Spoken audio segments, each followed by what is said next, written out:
Professor Luiz Carlos Yazbek, em primeiro lugar, o mais básico de tudo, o que é ouvidoria? Pois é, ouvidoria. Ouvidoria, como o próprio nome remete, é uma atividade de ouvir, não é? O que nós vamos ver depois que não é a atividade fim da ouvidoria. Ela não serve só para ouvir, não é?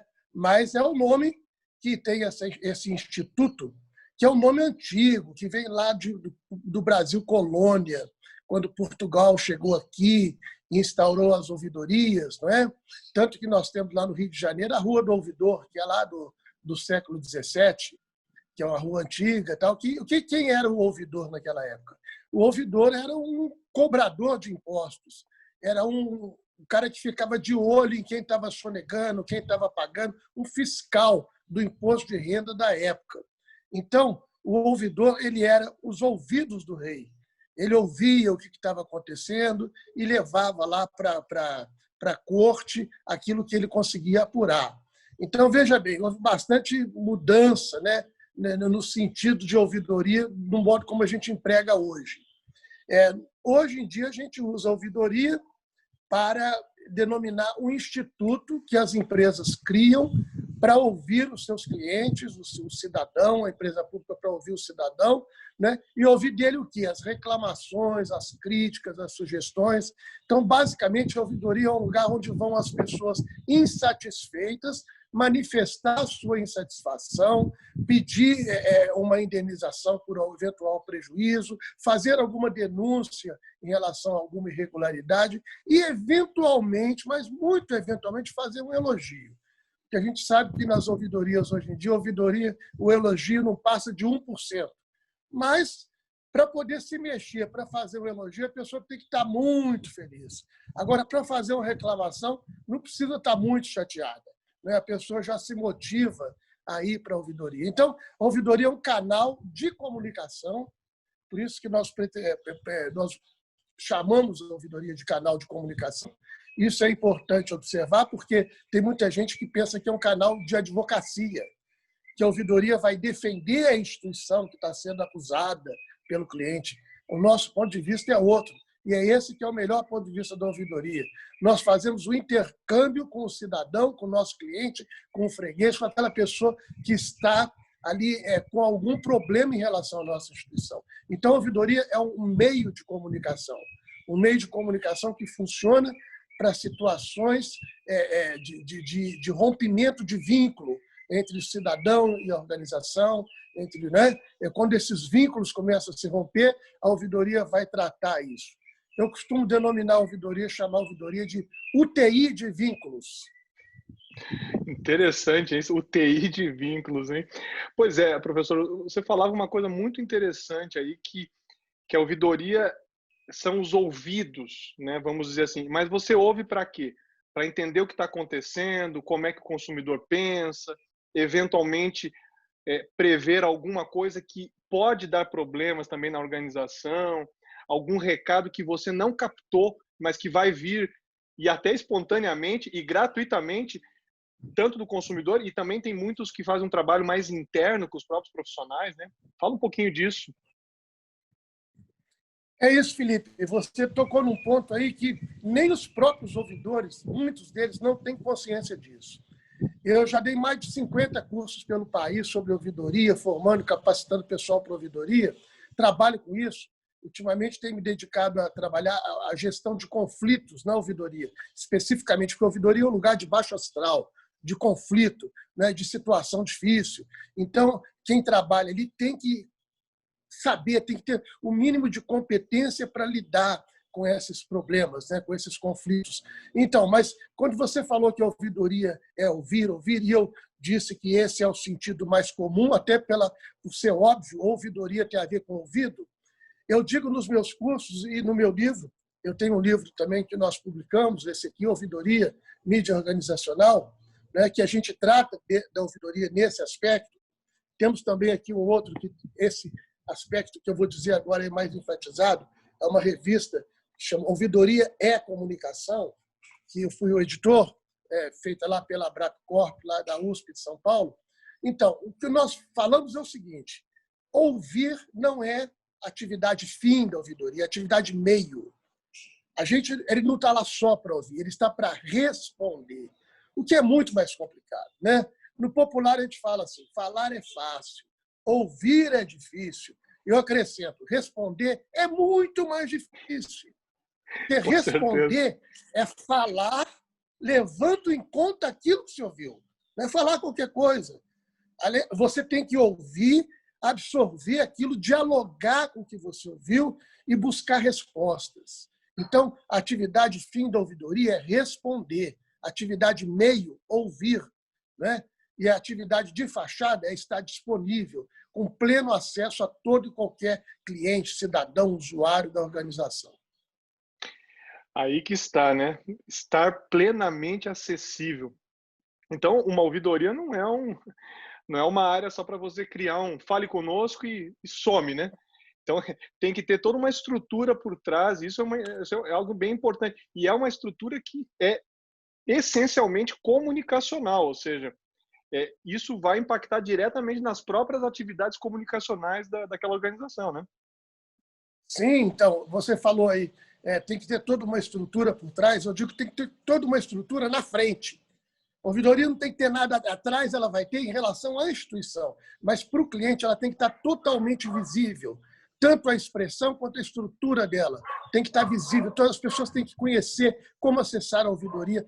Para montar uma ouvidoria, ela tem que estar disponível e avisando para todo mundo, ouvidoria, por favor, entre aqui. Não é para esconder a ouvidoria e dizer só que tem.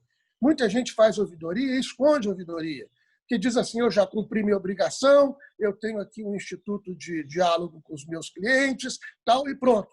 Não, não é assim. A ouvidoria ela não se oferece, mas ela fica receptiva o tempo todo.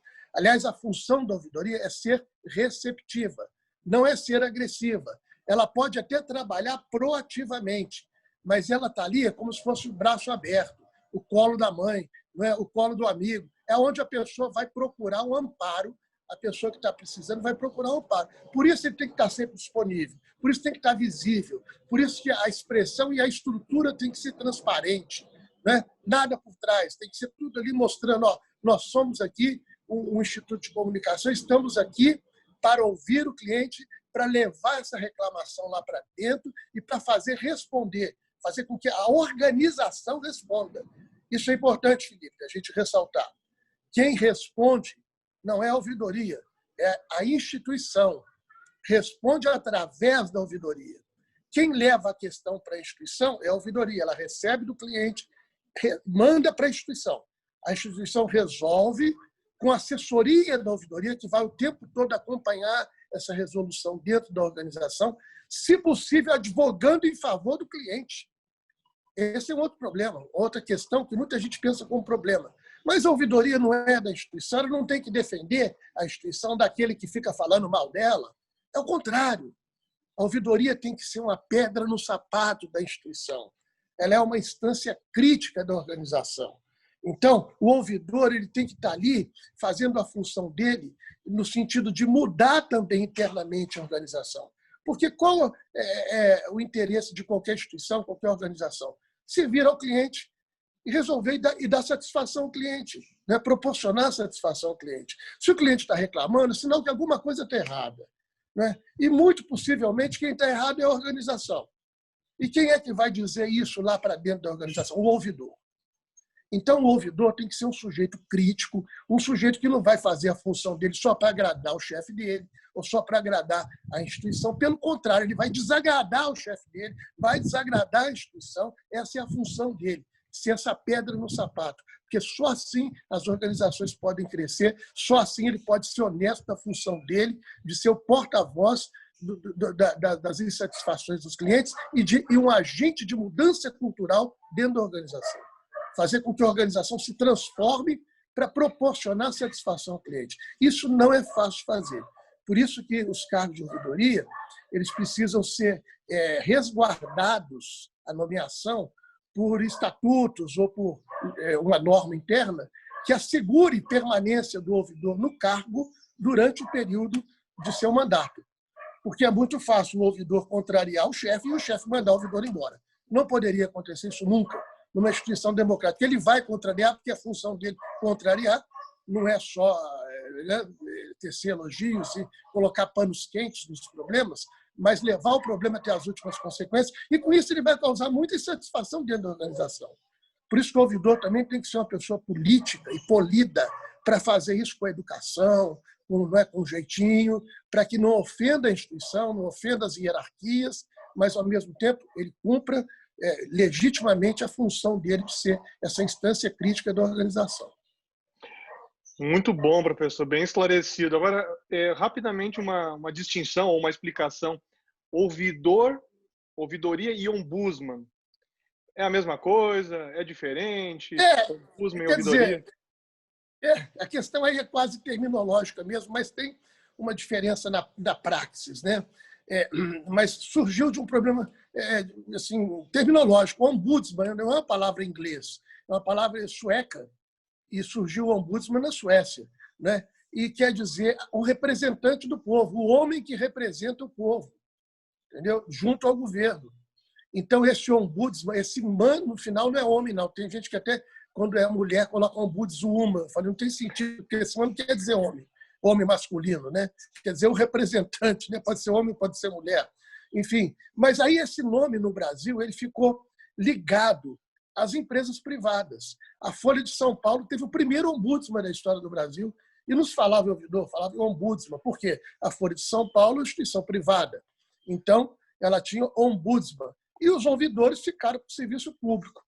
Não tem muito sentido, porque, na verdade, pode ser um ou outro. É questão terminológica, é questão de crédito histórico, como eu falei. O ouvidor tem para nós uma ascendência aí,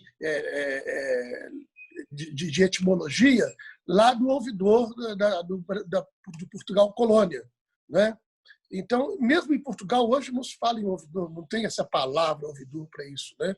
É o representante do povo, né? Então tem lá outro nome que eles falam, que agora não me recordo, mas o nome é um nome diferente. Então a gente usa ombudsman quando é um ouvidor de empresa privada e ouvidor quando é de empresa pública. Entendeu? No Brasil ficou assim. Entendi, esclarecido. Agora, para ir para o nosso final aí, professor, dava para falar muito, o senhor tem muito conhecimento. Quem quer dar o primeiro passo aqui, está vendo essa conversa e está pensando, tá legal, estou convencido. Por onde eu começo, além de contratar o senhor para dar uma consultoria, além de fazer isso, quais os primeiros 2 passos aí que alguma pessoa de qualquer organização, pode ser uma igreja, uma empresa, uma fundação, uma agência governamental, qual é o primeiro passo que pode ser dado?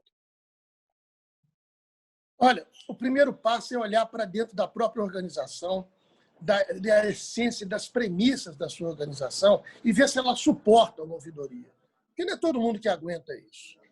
Uma organização que é muito hierarquizada, que é muito assim, que preserva muito a sua integridade física ou mesmo a sua integridade organizacional, que não se permite ser criticada, ela não pode ter ouvidoria.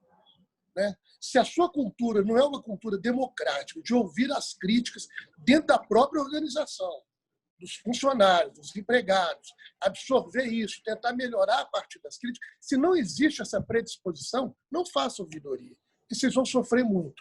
Ou então vão fazer uma ouvidoria de fachada, só para dizer que tem e ela não vai funcionar. Então, a primeira coisa que é montar uma ouvidoria, verifica se as próprias premissas da sua organização, o seu planejamento estratégico, a sua visão de futuro, as táticas que você usa de comunicação, se elas suportariam uma instituição tão democrática quanto a ouvidoria. Que ela pode acabar criando sérios problemas para vocês. Com certeza, ela seria muito boa para a comunidade, para a sociedade, mas pode problemas para organizações mais rígidas, não digo rigorosas, porque o rigor é uma coisa boa, mas a rigidez não. Né? Então, organizações mais rígidas em termos de comportamento hierárquico, etc. Para vocês terem uma ideia, eu posso citar isso, eu participei até de um trabalho sobre isso. O Exército Brasileiro, por exemplo, montou uma ouvidoria. E nós podíamos apostar que dentro do Exército não poderia ter ouvidoria. Porque o Exército tem uma hierarquia que um militar de uma patente inferior não pode se dirigir diretamente ao superior e tem todo... Ele não pode fazer críticas dentro da instituição. Isso já é da própria instituição do Exército Brasileiro, né? Não é só do brasileiro, também do Exército de modo geral. Então, nós imaginávamos que não funcionaria uma ouvidoria no Exército. E, olha, a ouvidoria do Exército foi das Forças Armadas. Ela foi implantada, funciona maravilhosamente bem e tem criado uma transformação muito positiva dentro de uma instituição tão hierarquizada quanto o Exército. Então, quer dizer, se até lá a ouvidoria coube, e coube bem, e tem funcionado muito bem, quer dizer, está mudando um pouco a cultura interna da organização. Quer dizer, eu acredito que toda organização pode ter a coragem de implantar uma ouvidoria. Mas a primeira coisa que a gente deve fazer é consultar isso, é fazer um exame de consciência e ver se nós temos condição. A segunda coisa é ver se as pessoas suportariam isso. Né? Se nós temos uma equipe ou um espírito de equipe que pode absorver bem as críticas. Vamos sempre pensar nisso, porque a ouvidoria vai trazer problema. Ela vai buscar soluções, mas ela vai trazer problema. Não é? Quem vai ter que dar a solução é a instituição, mas a função dela é incomodar mesmo. Então, quer dizer, as pessoas suportariam, tem uma estrutura interna que está. Se não tem, e mesmo assim o principal gestor quer colocar a ouvidoria, vai de goela abaixo. É isso que aconteceu no governo federal. A partir de 2003, o governo instituiu que teria que ter ouvidoria. Então, tem vários órgãos aí da administração pública que jamais suportariam uma ouvidoria e tiveram que fazer porque veio ordem de cima para baixo. Eu vivenciei uma situação de pioneiro na implantação da ouvidoria do Banco do Brasil.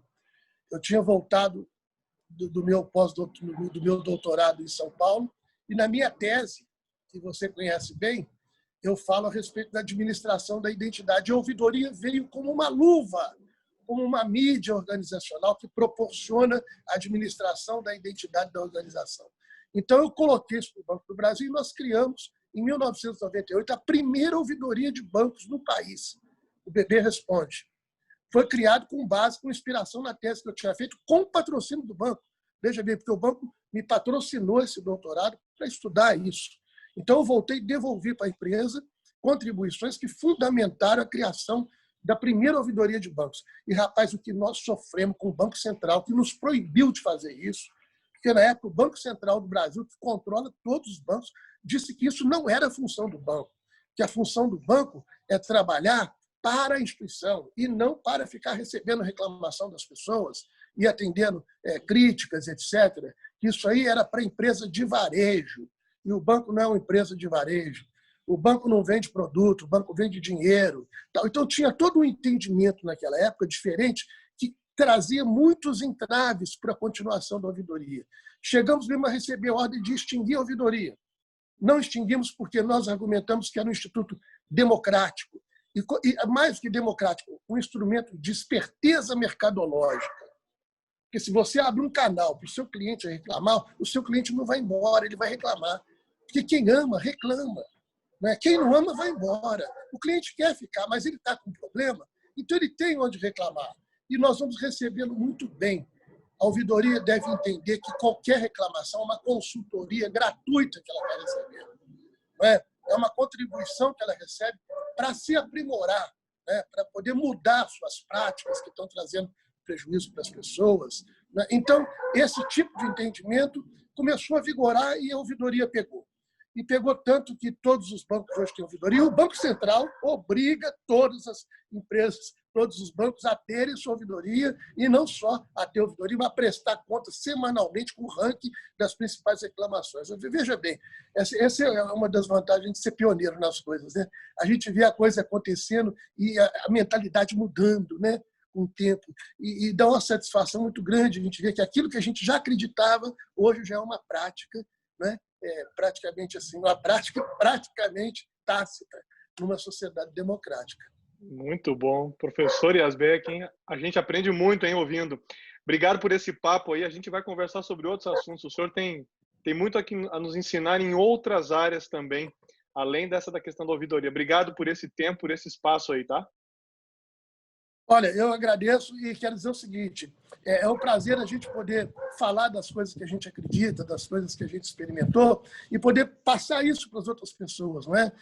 O prazer é todo meu, então eu que agradeço a você a oportunidade de estar aqui podendo falar isso e repisar essas ideias que eu acho muito bacanas. Eu sou um fã adoroso da ouvidoria, né? E recomendo que as pessoas pensem mesmo nessa possibilidade de implantar a ouvidoria e, se já tem ouvidoria, de levar a ouvidoria a sério, não é? Dentro dos propósitos que a gente está falando. Falou, Felipe. Muito obrigado pela oportunidade também.